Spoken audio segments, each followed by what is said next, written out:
Hello, everyone. Happy Thursday.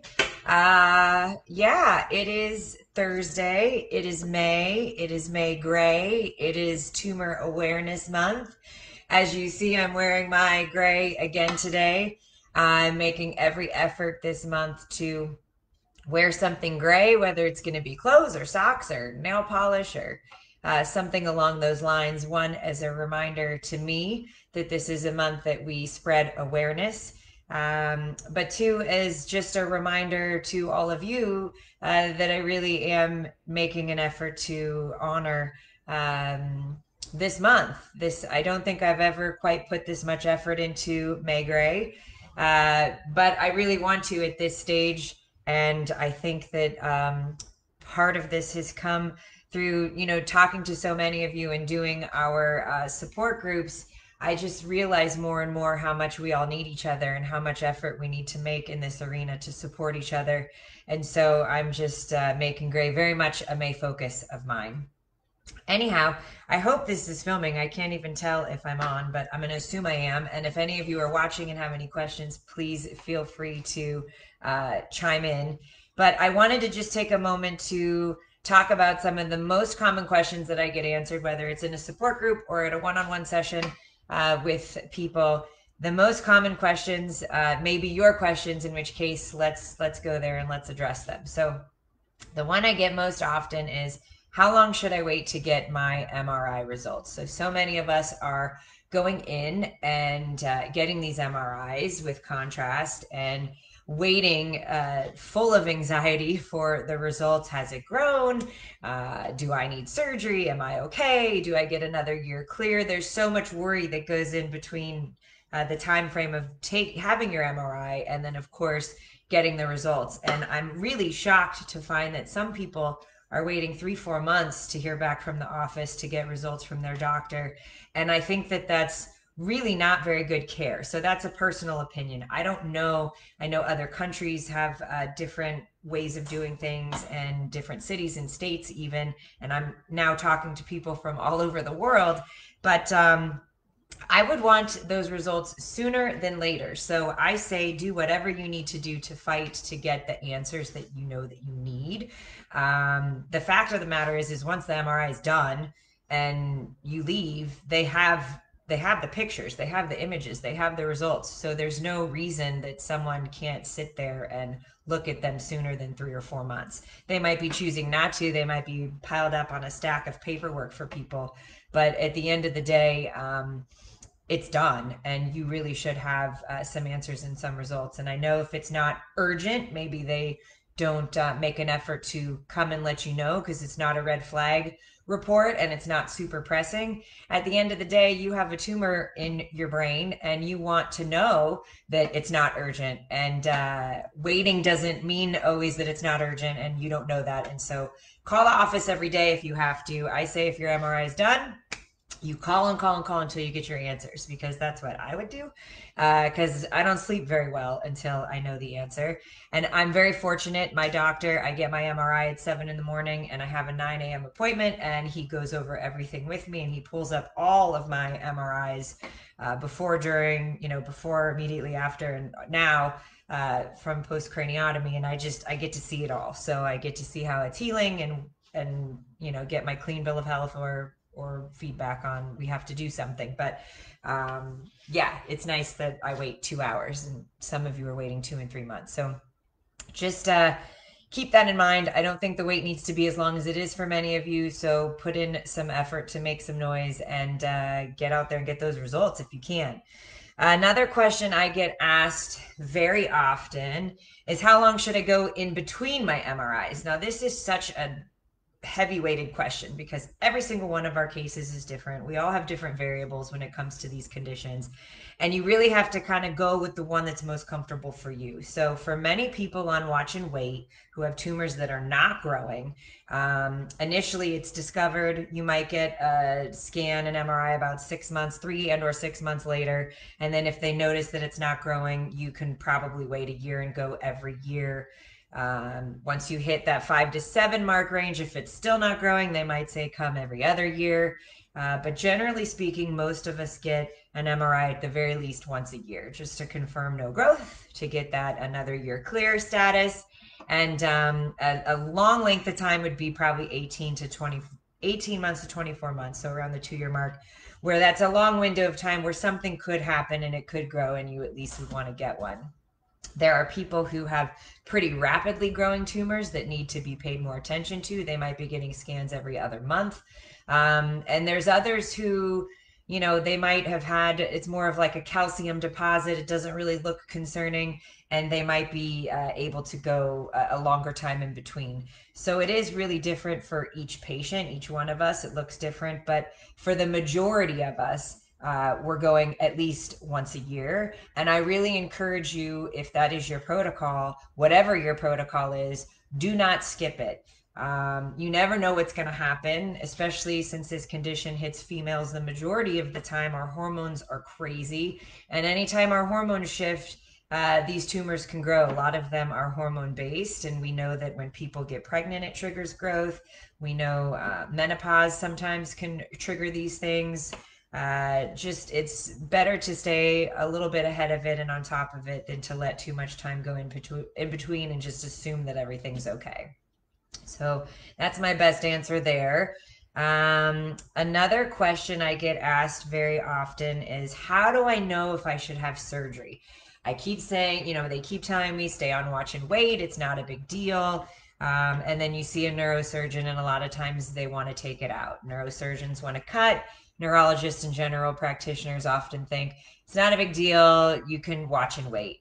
Again, this is another difficult personal decision that you're going to have to make. And educating yourself on this condition and talking with people, much like in the support groups that I host, where we just talk everything out and kind of come to conclusions together as peers. It's a personal decision, and it might be a great decision and it might be the worst decision. You don't know. You're just going to have to go with your gut and talk with your family and friends, talk with your peers, really, really sleep on it, do your research. If you're on watch and wait with a small tumor in an area that is not touching anything, you don't have symptoms, it doesn't appear to be growing, you could be on watch and wait for decades. If that's the case, you're very fortunate, and just stay on top of making sure it's not growing.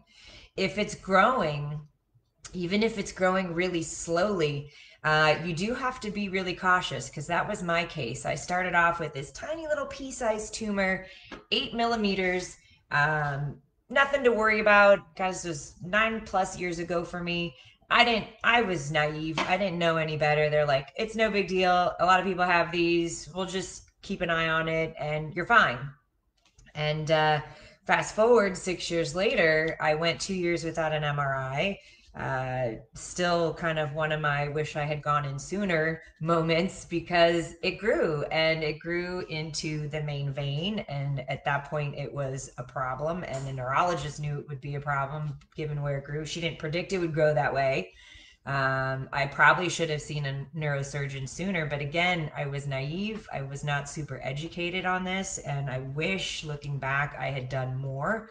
Um, so at that point, the answer, I saw four neurosurgeons. It needed to come out. We knew that. So I am grateful that I had good opportunities to surgeons and care, and that we got it out. And 99% of it was removed. And now 2 years later, I am good and well, and hopefully it doesn't grow back. But that's obviously a concern with some of the cells that are still left behind.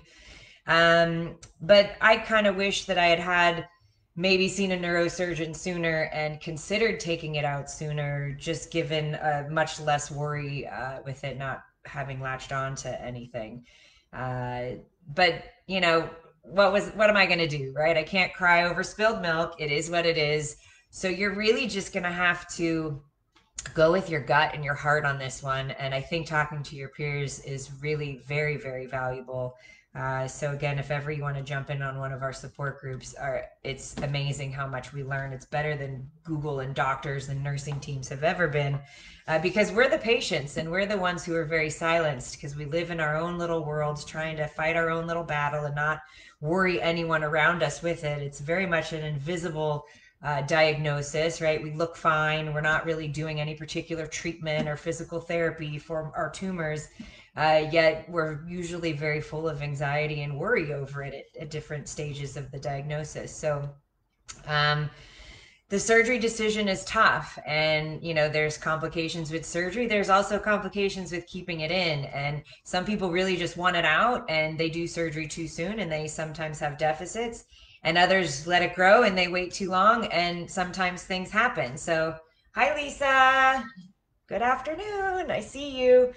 um yeah, so it's just a tough call, and I encourage you to, once you make the decision whether to have surgery or not to have surgery, that you really just trust your gut, and hopefully you really trust your medical team. That's the most important. Definitely have a medical team that you feel confident. Just don't go with the doctor in town because that's the person available to you, or assume that they're the best because they're available to you. The good news about this is you could go somewhere else if you really wanted to have surgery and you wanted to go to the best of the best. You certainly can make that happen for yourself. It might take a little extra work, but it might also ease a lot of your worries if you really make sure that you're super confident in your care team. So, yeah, the surgery decision's tough. And by the time I had to make it, I didn't have a choice. So I did have a little bit of time to plan. But it is much easier being on the other side of a craniotomy, as someone who was on watch and wait for a long time and am now 2.5 almost years post craniotomy. The worry the few weeks before, the anxiety, the fear, the uncertainty of it all is so much more challenging than just recovering from it. The cut itself, the process itself didn't hurt nearly as bad as I thought that it would. You really do go into like fight or flight. Like I just went into warrior mode, right? Like I did a ton of resting, but I was really determined, like, I got to get better. This is crazy. I have a hole in my head. Um, so yeah, it's not a fun club to be in, and I'm sorry that the reason we all meet is because we're in this tumor club, but I'm really grateful for the opportunity to connect with each and every one of you. Deneen, hi, I see you. Um, hello. Happy Thursday. I'm working from home today and I'm on my lunch break, and I thought I just need to jump in and say hi to the few people who may actually be on. These live things are super weird, but I do kind of love them, and I'm wearing my gray. I'm supporting May Gray. I want to raise awareness. I hope that you guys are doing your best to raise awareness. Always, you know, share anything on my page that you want if you think that it would be at all helpful to you or those around you. We definitely have to be more open and available to making some noise, because I think a lot of times we get silenced. Again, our condition is invisible. People look at us and they just assume that we're fine, and for many of us, we are. And that's good. This is something that's treatable and that we do power through and we do well. But it certainly comes with its challenges and its ups and downs, and the waves really do change over time. And I can speak to that because it's been over 9 years. So never stop putting yourself first and caring for yourself with this condition, because I know your natural instinct is to fight it and to be strong and to not worry those who love you, and you don't want to stress them out about your condition. However, a lot of times that puts a lot of stress on yourself, and you do end up feeling very, very alone, and that's not so comforting either. So always ask for help. Never be shy to tell people what you need. And for the friends and family who love you, they will be there to support you. And for the ones who don't, you'll start to realize that your tribe might shrink a little bit, that your world may get a little bit smaller, because you realize that there are people out there who don't show up for you and don't understand what you go through. And maybe you need more from them, and it's okay to say goodbye if you have to, or to push them aside for a while you take care of what you need to take care of. Hi Michelle. Nice to see you. See, there are people on Facebook in the middle of the day. I'm missing out. Hi Nancy, good to see you too. I don't know if any of you have questions while you're on, and I'm actually seeing your comments. I'm happy to answer any questions that you might have, but I really just came on to chat and answer some of the most popular questions that I get. And the other question I tend to get a lot is, how do you put it behind you, right? Does it ever go away? And for some people it might. I don't know, I haven't met them yet, but for some people this condition, it might be one and done and they never think of it again. I personally, I don't dwell on things, and I'm a very positive person, and I always want the best for myself and all those around me. um, but it doesn't go away. I have yet to find the magic pill that makes the fact that I've gone through this, that I'm going through this, that I'm diagnosed with this go away. It's a part of me. It's changed who I am. It's changed probably how people in my life are. It's changed my goals and some of my passions. Hence, I'm doing this. I've always been interested in mental health. I work in mental health. This is one of those diagnoses that really rocks people. It causes anxiety, it causes depression, sometimes suicidal thoughts, because you get so worried and you wonder, like, it would just be easier to not have to deal with this. It is a heavy-hearted situation for many people, and so it doesn't go away. And I think that a lot of us can be good at suppressing it. I think we can be good at pretending it's not there, but eventually it does. It just creeps up. I had probably a really good time frame where I recovered from craniotomy and I felt really good, and I wasn't checking in on the social media pages nearly as much. And I thought, I'm just going to put this behind me, like I'm good. And then my year anniversary hit for the craniotomy, and it was waterworks. I can remember I was standing in the grocery store, and it was early in the morning, opened up my phone, and all of the posts from the day of my surgery were there. It was like over 200 of them, and I just lost it. It was like everything flooded back in that moment of time. And I realized how much this is still with me, and how much worry and fear and unknown, like it was all there, and just how grateful I was to be on the other side, and at the same time how scary this still is.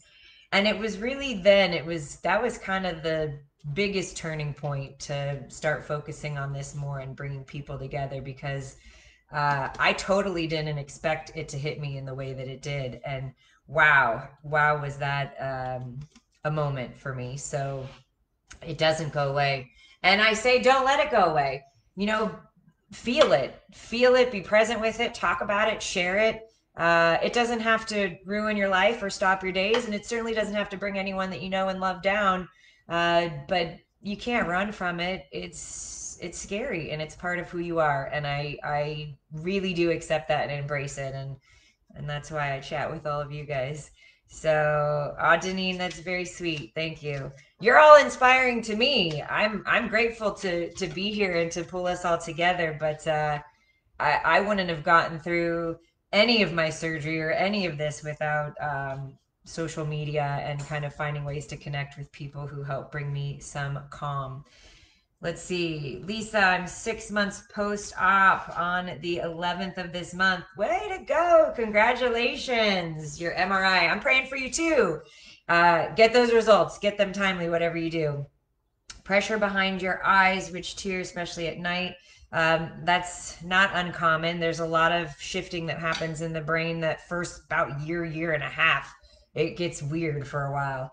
Let's say the craniotomy sounds like a heartbeat. Yep. Not uncommon, Lisa. So just get that MRI result. That's really going to be kind of the answer as to whether things look good as far as the healing goes.